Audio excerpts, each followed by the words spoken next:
तो Marvel cinematic universe के अंदर हमने हमारे फेवरेट सुपर हीरोज की कई फॉर्म्स देखी हैं, लेकिन आपको जान के हैरानी होगी कि इनके कॉमिक्स की एक भी फॉर्म के आसपास भी नहीं है। आज के इस वीडियो में हम हमारे कुछ फेवरेट अवेंजर्स की कॉमिक्स की सबसे पावरफुल फॉर्म्स की बात करेंगे एंड 10 उन अवेंजर्स की बात करेंगे जिनके कॉमिक्स फॉर्म नेक्स्ट लेवल पे है। हालांकि ये कोई रैंकिंग वीडियो नहीं है, हम जस्ट अपने फेवरेट अवेंजर्स की कुछ अल्टरनेट वर्जन्स की बात करेंगे जो सबसे पावरफुल वर्जन्स हैं इन पर्टिकुलर अवेंजर्स के। तो शुरू करते हैं, आपको समझ आ जाएगी। Number 10 ultimate vision. Vision MCU का काफी पावरफुल कैरेक्टर है जो कि अल्ट्रॉन की एक परफेक्ट बॉडी था अगर वो उसे मिल जाता, क्योंकि विजन के पास माइंड स्टोन था जिससे ये बीम निकाल सकता था। इसके साथ साथ विजन एंटी फेजिंग एबिलिटी का यूज करता है। इतनी पावरफुल वाइब्रेनियम बॉडी होने की वजह से इसकी ड्यूरेबिलिटी, स्ट्रेंथ और ऊपर से स्पीड भी काफी कमाल की थी। लेकिन इसी विजन की कॉमिक्स की सबसे पावरफुल फॉर्म है द अल्टीमेट विजन, जो कि एक दूसरे यूनिवर्स अल्टीमेट यूनिवर्स से बिलोंग करती है, क्योंकि ये विजन एक फीमेल है। तो ये विजन अर्थ में आती है एक्समैन्स एंड अल्टीमेट्स को गालक्टूस नाम के एक पावरफुल विलन या पावरफुल वर्ल्ड ईटर के बारे में बताने कि ये तुम्हारे पास आ रहा है एंड तुम्हारी अर्थ को डिस्ट्रॉय कर देगा। खैर, अगर हम इस विजन की पावर्स की बात करते हैं तो इसके पास shape shifting, holographic projection, omnipathy, phasing ability, mechakinesis and energy projection है। इसके साथ साथ ये विजन सेल्फ रिपेयर भी हो सकती है, वो भी सेकंड्स के अंदर। इसीलिए ये विजन इतनी खास थी, क्योंकि शेप शिफ्टिंग जैसी एबिलिटी एक विजन के अंदर होना काफी बड़ी बात है। Number 9 soldier supreme. अब कैप्टन अमेरिका को हमने मूवी में सबसे पावरफुल कब देखा है? जब उसने थॉर के हैमर को लिफ्ट किया था, राइट, और थॉर की पावर्स को यूज किया है। बिल्कुल सेम इसी तरह कॉमिक्स के अंदर एक बार कैप्टन अमेरिका ने डॉक्टर स्ट्रेंज की पावर्स को भी यूज किया है, यानी सोर्सर ऑफ सुप्रीम की। तो यस, डॉक्टर स्ट्रेंज के कॉम्बिनेशन के साथ ये कैरेक्टर बनता है। इसीलिए सिर्फ कैप्टन अमेरिका को कहना सही नहीं रहेगा, क्योंकि ये कैरेक्टर एक अलग यूनिवर्स का पार्ट है जहाँ captain America and doctor strange आपस में ही फ्यूज हो जाते हैं एंड हमारे सामने ये आता है। और बाकी एबिलिटीज के बारे में आपको पता ही होगा, क्योंकि इसमें captain America and doctor strange की वो सारी एबिलिटीज है जो भी हमने अभी तक देखी है। डॉक्टर स्ट्रेंज की सबसे पावरफुल डायरेक्ट कंडक्ट भी, जिससे उसने थैनोस के ऊपर ये सब अटैक्स किए थे। और कैप की एबिलिटी तो आपको पता ही होगी। Number 8 star panther. तो वैसे तो अगर ब्लैक पैंथर खुद हो 616 का ओरिजिनल भी, तब भी उसकी पावर्स नेक्स्ट लेवल पे है, क्योंकि उसके पास कमाल की टेक्नोलॉजी है। लेकिन इसके बावजूद अगर हम ब्लैक पैंथर की सबसे पावरफुल फॉर्म को ढूंढते हैं तो मे भी वो स्टार पैंथर हो सकती है। तो एक बार किलमॉन्गर ने वाइब्रेनियम मैन को सन पे फेंक दिया था मरने के लिए, लेकिन सन के उस रेडिएशन से मरने के बजाय घोस्ट राइडर वहां पे आ जाता है एंड इसे बचा लेता है एंड उन्हीं फ्लेम से इसे पावर मिलती है, और वो भी कॉस्मिक पावर्स। अब कॉस्मिक पावर्स होने की वजह से स्टार पैंथर इतना पावरफुल है, तो इसीलिए ये ब्लैक पैंथर कॉस्मिक पावर्स को मैनिपुलेट कर सकता है। तो आप खुद समझदार हो कि ये कितना पावरफुल होगा। खैर, नंबर 7 कॉस्मिक स्पाइडरमैन। तो भाई एक और कॉस्मिक वेरिएंट आ गया, और इस बार स्पाइडरमैन का। ये वेरिएंट अर्थ 13 से बिलोंग करता है, acts of the vengeance story line से। यहाँ पे पीटर एक बहुत ही मिस्टीरियस पावर को एब्जॉर्ब कर लेता है जिसे एग्मिग्मा फोर्स कहा जाता है, और ये फोर्स स्पाइडी को अनस्पीकेबल पावर देती है एंड इसे टाइटल देती है कैप्टन यूनिवर्स का। कॉस्मिक स्पाइडरमैन काफी ज्यादा पावरफुल था, इवन इसने ग्रे हल्क को ऐसा पंच मारा था कि वो ऑर्बिट में ही पहुंच गया था। और अगर इसे कैप्टन यूनिवर्स का टाइटल मिला है तो आप समझ सकते हो इसके पास एक्स्ट्रा ऑर्डिनरी एबिलिटीज तो होंगी। ये आराम से मैटर को मैनिपुलेट कर सकता है, लिटरली पूरे मैटर को ही मैनिपुलेट कर देगा ये। इसके साथ साथ ये कॉस्मिक प्रोपोर्शन तक पहुंच गया था, इसीलिए इसके स्पाइडर सेंसेस का कोई लेवल ही नहीं है। इसके साथ साथ इसने न्यू पावर्स को अनलॉक किया था, जैसे फ्लाइट, और ऊपर से ये इतना तेज हो गया था कि 99% of the speed of light से ट्रैवल कर सकता हो। इसके अलावा इतना कुछ है स्पाइडरमैन के पास, और इसीलिए ये सबसे पावरफुल स्पाइडरमैन का वर्जन है।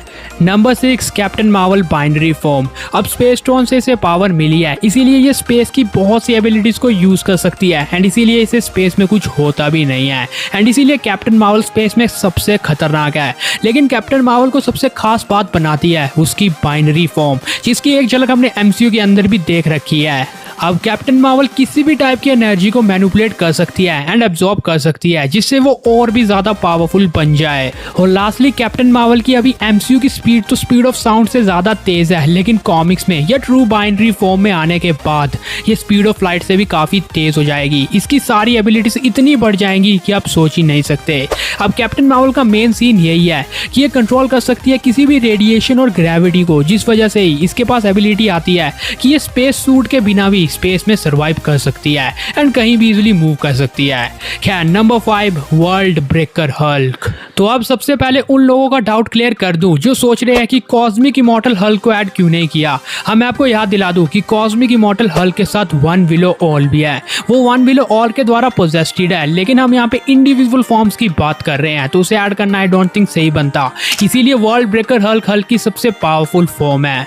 वर्ल्ड ब्रेकर हल्क बदले की आग में इतना पावरफुल हो गया था कि कोई भी सुपर हीरो इसके आगे टिक भी नहीं पा रहा था।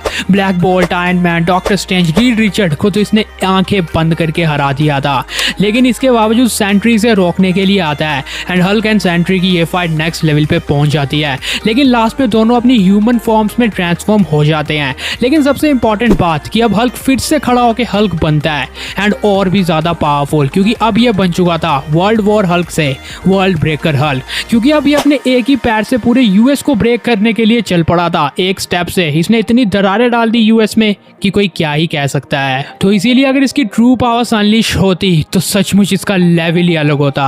खैर number 4 black priest doctor strange. तो एमसीयू के अंदर या व्हाट इफ में भी हमने डॉक्टर स्ट्रेंज की काफी पावरफुल फॉर्म्स देखी हैं एंड व्हाट इफ सीजन 2 में तो कुछ ज्यादा ही पावरफुल, लेकिन आई थिंक डॉक्टर स्ट्रेंज की कॉमिक की सबसे सुपीरियर फॉर्म है ब्लैक प्रीस्ट डॉक्टर स्ट्रेंज, जो इसे मल्टीवर्सल लेवल कैरेक्टर बना देती है। अब ब्लैक प्रीस्ट एक ग्रुप था जिस ग्रुप में जाने के बाद डॉक्टर स्ट्रेंज ने इनके सारे स्पेल्स को सीखा एंड फिर इनका ही लीडर बन गया। अब डॉक्टर स्ट्रेंज इस फॉर्म में इतना पावरफुल है कि डोर मामू आ जाए या थैनोस इन्फिनिटी गाउंटलेट के साथ आ जाए, आराम से उन्हें हरा देगा ये।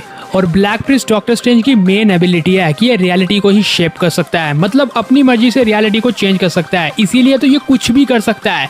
आप सीधी तरह समझो कि अगर कोई मल्टीवर्सल लेवल के कम लेवल का बीइंग इसके सामने खड़ा हुआ तो उसका कोई चांस ही नहीं है। Number 3 house of M Wanda. अब आई थिंक डॉक्टर स्ट्रेंज को ऊपर होना चाहिए, बट तभी वांडा की ये फॉर्म किसी से कम नहीं है। अब स्कारलेट विच जैसी कैरेक्टर एमसीयू में इतनी पावरफुल हो चुकी है कि मैं आपको क्या बताऊं, एंड कई लोग तो एमसीयू की वांडा को ही सबसे पावरफुल स्कारलेट विच डिक्लेयर कर चुके हैं, क्योंकि इसने ड्रीम वॉकिंग तक सीख ली थी, हेलुमिनाटी एंड कितने यूनिवर्सिटीज को अकेला बीट कर दिया था। लेकिन तब भी हाउस ऑफ एम का लेवल ही अलग है। इस पर्टिकुलर स्टोरी लाइन में स्कारलेट विच पूरे वर्ल्ड की रियलिटी को ही शैटर और चेंज कर सकती है एंड इस वजह से इसने 99% ऑफ द म्यूटेंट्स की पावर्स को भी एब्जॉर्ब कर लिया था। Number 2 God buster armour. अब हमें पता है कि आयरन मैन अपने आर्मर्स के लिए जाना चाहता है एंड मूवीज में भी इसके आर्मर्स कुछ कम नहीं है, ब्लीडिंग एज आर्मर या मार्क 85, लेकिन कॉमिक्स में भी इसने काफी कमाल के आर्मर्स बनाए हैं, जैसे गॉड बस्टर आर्मर। हालांकि आयरन मैन के पास एक जीरेन आर्मर भी है कॉमिक्स में, लेकिन उसका कॉन्सेप्ट इनसे बिल्कुल अलग है, इसीलिए हम उसे यहाँ पे इंक्लूड नहीं कर रहे हैं। इसके साथ साथ आयरन मैन की एक और सबसे खास बात है कि इसने गॉड किलर मार्क 2 तक बनाया था, जो सेलेस्टियल से लड़ गया था। लेकिन इन सब को छोड़ के आयरन मैन का सबसे पावरफुल आर्मर है गॉड बस्टर। तो कॉमिक्स में एक ऑपरेटिंग सिस्टम था मदरबोर्ड नाम का, उसने आयरन मैन को उसकी रियलिटी में एब्जॉर्ब कर लिया था एंड यहीं पे इसने गॉड बस्टर आर्मर बनाया था। अब गॉड बस्टर को इसने ऑपरेटिंग सिस्टम मदरबोर्ड को मारने के लिए ही बनाया था एंड उसको मारने के बाद टोनी इसे खुद ही डिस्ट्रॉय कर देता है। पता है क्यों? क्योंकि ये एक और रियलिटी का आर्मर था, मतलब एक ऐसी रियलिटी जहाँ पे पावर लेवल्स की कोई लिमिट नहीं रहती है। इसीलिए अगर आयरन मैन इसे अपनी रियलिटी में लेके आ जाता तो इसका लेवल इतना ज्यादा होता कि कोई भी इसके आगे टिक नहीं सकता था एंड ये ह्यूमन वर्ल्ड के लिए वैसे भी बहुत बड़ा खतरा बन सकता था। इसलिए टॉनी ने इसे खुद ही डिस्ट्रॉय कर दिया। अब आप खुद देख लो कि भाई इसका लेवल क्या होगा। क्या नंबर 1 की बात करते हैं, जो कि है र्यून किंग थॉर।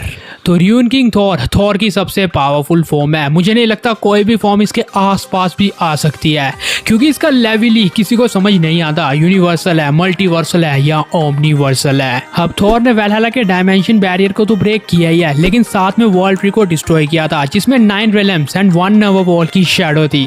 इसके साथ साथ र्यून किंग थॉर ने अपनी इस फॉर्म में 5 शैडो गॉड्स को मार दिया था। अब ये 5 शैडो गॉड एक अल्टरनेट कॉमिक में तो इतने पावरफुल थे कि ये ओमनीवर्स में एग्जिस्ट करते थे, और थॉर ने अगर 5 ओमनीवर्सल लेवल बीइंग्स को मारा है तो उसका लेवल क्या ही होगा। लेकिन एक बात है कि एक और कॉमिक्स थी जहां ऑडिन इनके सामने जाता है, तो वहां पे ये स्काई फादर लेवल कैरेक्टर के आसपास थे, तो इसीलिए बहुत कंफ्यूजन है कि इसका लेवल क्या है। लेकिन इन शैडो गॉड्स का उतना भी मैटर नहीं है, क्योंकि थॉर की ये फॉर्म ज्यादा पावरफुल है उसकी 9 ओमनीपोटेंट की वजह से। अब इस फॉर्म में आने के बाद ये ऑडिन फोर्स को तो यूज कर ही सकता है, लेकिन इसके पास र्यून मैजिक कहा जाता है। ये रियलिटी को रैप कर सकता है, वो भी अपनी मर्जी से, पूरी पूरे यूनिवर्स को मैनिपुलेट कर सकता है। कॉस्मिक एनर्जी मैनिपुलेशन, सब atomic manipulation, space time manipulation, Saul manipulation and matter manipulation इसके पास है। यानी स्पेस टाइम कोई बंदा मैनिपुलेट कर सकता है या आपको आपकी रियलिटी से एक सेकंड में इरेज कर सकता है। Mind control and telepathic powers भी इसके पास है। ये इमॉर्टल है, इसके पास इमॉर्टेलिटी है, इनवर्चुबिलिटी है, God tyre strength and stamina है एंड ये नाई ओमनी प्रेजेंस भी है। ये किसी भी डायमेंशन में टेलीपोर्ट हो सकता है। डुप्लीकेट मैनिपुलेशन इसके पास है, लाइट स्पीड फ्लाइट है एंड सबसे इंपॉर्टेंट इन्फिनिटी स्पीड है। इसकी स्पीड का कोई लेवल ही नहीं है एंड साथ ही नाई ओमनीसेंस भी है, जिसकी वजह से इसके पास कॉस्मिक अवेयरनेस है, जिससे अगर यूनिवर्स में कुछ भी खतरा हो तो र्यून किंग थॉर को वो बात पहले ही पता चल जाएगी। और बाकी इसके पास इतना कुछ है कि मैं तुम लोगों को क्या ही बताऊं एंड इसीलिए थॉर की सबसे पावरफुल फॉर्म है ruin king Thor and may be इस पूरी लिस्ट का भी सबसे पावरफुल। बाकी ये था वो वीडियो जहाँ पे हमने हमारे फेवरेट अवेंजर्स की, कॉमिक्स की या अल्टरनेट वर्जन्स की सबसे पावरफुल फॉर्म्स की बात की है। उम्मीद है तुम लोगों को ये वीडियो पसंद आया होगा। अगर मैं कोई पर्टिकुलर पावरफुल अवेंजर को मिस कर रहा हूँ तो मुझे कमेंट में बता देना एंड अपनी पर्सनल लिस्ट भी कमेंट में शेयर करके जरूर जाना। खैर इस वीडियो को यहीं पर रैप अप करते हैं। अगर आपको ये पसंद आया तो लाइक एंड शेयर कर देना। हमारे इस चैनल को सब्सक्राइब मार के बगल वाले बेल आइकन को जल्दी ऑन कर देना। Thanks for watching this video.